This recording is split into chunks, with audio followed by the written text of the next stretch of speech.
Bonsoir à tous. Les partis flamands espéraient avoir un vote sur une proposition de loi visant à scinder l'arrondissement de Bruxelles-Vilvoorde. Aujourd'hui, pour l'instant, ce n'est pas encore fait.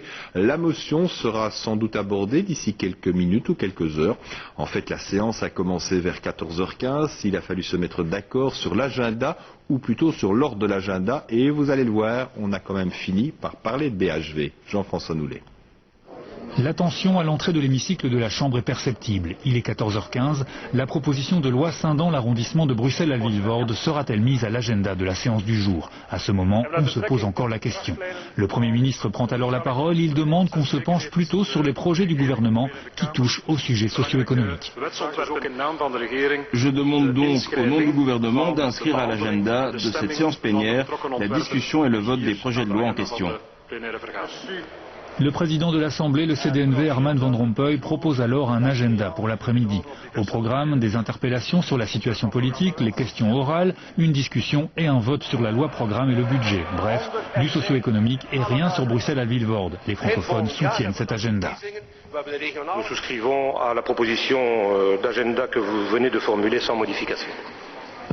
Parce qu'il nous semble, et je pense que personne ne peut contredire cela, que les mesures qui sont reprises dans cette loi programme et dans la loi portant dispositions diverses touchent à des matières qui nécessitent une véritable urgence. Nous sommes maintenant au mois de mai, nous n'avons pas encore de budget. Je crois qu'il est important que ce Parlement s'occupe de ces textes avant tout, que ce soit en matière d'amélioration des revenus ou en matière d'amélioration des pensions par exemple. Écolo espère que le Premier ministre pourra désamorcer la bombe BHV.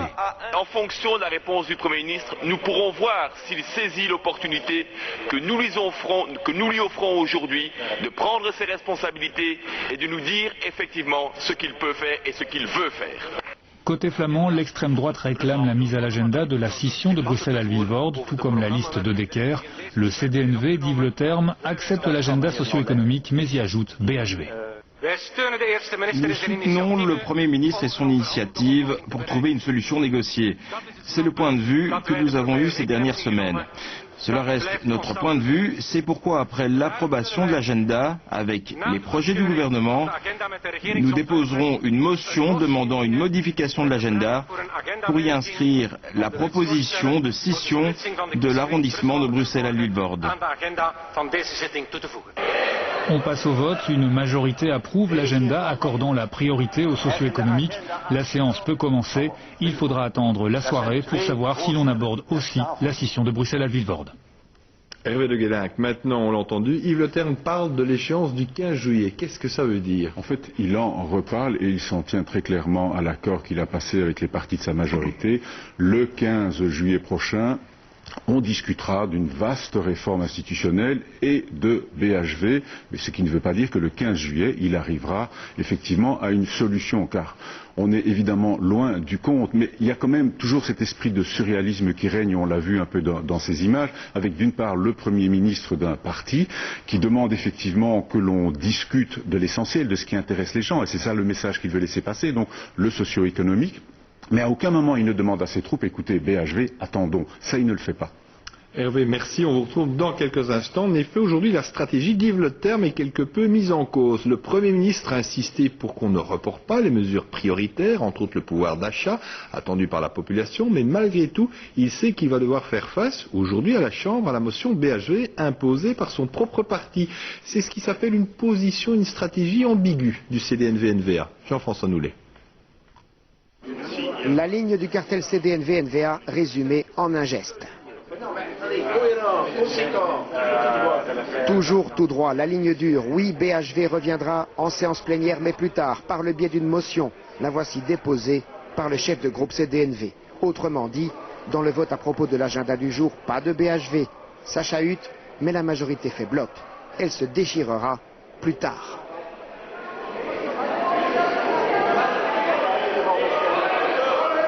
On sait très bien, quand on vote le BHV sur l'agenda, on ne sait plus ce qui se passera. Ça peut être le chaos. Alors on n'a pas les mesures qui sont très nécessaires pour la population.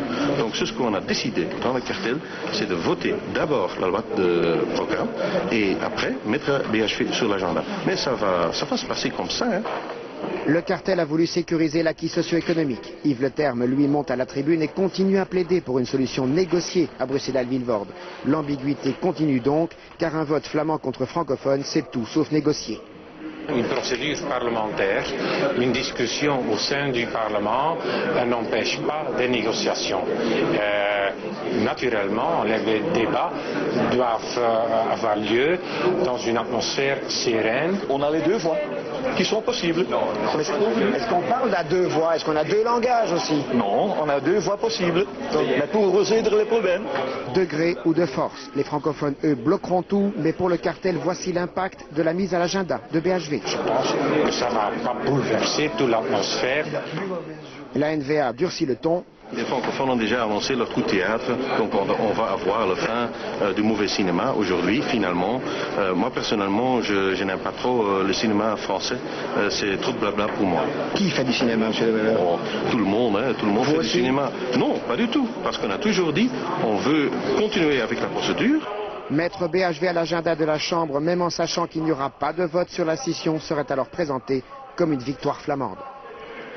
Un reportage de Baudouin Remy. Les francophones, eux, s'étonnent de cette stratégie d'Yves Le Terme qui est poussé malgré tout, vous l'avez compris, dans le dos par son propre parti sur le dossier BHV. Joanne Montet. BHV, suite mais pas fin. Les partis francophones le savent bien, ce n'est pas le dernier épisode. Aujourd'hui, ils dégustent le suspense, mais ne comprennent pas l'intrigue. Le héros, Yves Le Terme, est-il avec tout le monde ou avec son cartel ? Quand on s'engage à faire une solution concertée, il n'y a pas besoin de mettre une proposition à l'agenda. Donc à un moment, il y a un peu de cohérence à suivre. Le Premier ministre, en n'assumant pas ses responsabilités, en ne demandant pas à son parti de retirer sa demande de mettre BHV à l'ordre du jour, eh bien, il dit qu'effectivement, le patron, c'est Bart de Wever, c'est lui qui guide les choses. Vous savez, pour moi, parfois, on se demande si le CDNV, ça relève encore, quant à son évolution et à ses incohérences, du débat politique ou du divan du psychiatre. Il ne faudra pas attendre un vote de la scission de Bruxelles-Vilvoorde pour que les partis francophones se sentent agressés. Une mise à l'agenda ce soir suffira.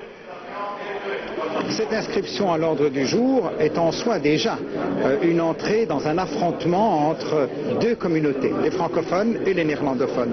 Nous allons, nous, ensemble, faire en sorte qu'ils ne puissent pas voter. Bien évidemment, la mise à l'agenda, c'est pour nous un signe d'agression. Un groupe a déposé une motion, on verra. J'ai organisé suffisamment de concertations francophones ces dernières semaines que pour avoir une réaction appropriée quand un vote interviendra. La séance sera longue, certains ont été prévoyants et ont pris de la lecture. L'histoire des Belges se lit, mais ne s'écrit-elle pas aussi tous les jours? Et donc pour l'instant, c'est la loi programme sur la politique socio-économique qui est discutée. Les différents responsables du gouvernement sont interpellés sur ce programme par les membres du Parlement. On retrouve à la Chambre Joanne Montet. Joanne, la première question, elle est très simple. Où en est-on maintenant, à l'heure qu'il est, sur le dossier BHV ? Mais la réponse aussi est très simple, François, encore nulle part. Les députés discutent en ce moment de finalement ce qui concerne directement les gens, à savoir cette loi programme, ce budget décidé par le gouvernement. Discussion, puis vote. Alors on estime ça à 2-3 heures la durée. À ce moment-là seulement, la motion déposée par le CDNV-NVA qui veut mettre Bruxelles-Vilvoorde à l'agenda, à l'ordre du jour, eh bien cette motion arrivera sur le tapis et sera votée. Vous voyez qu'on en a encore pour un petit bout de temps. Joanne, si la motion BHV est abordée et votée ce soir, quelle sera l'attitude des francophones ? Alors il y aura deux réactions. Une réaction immédiate.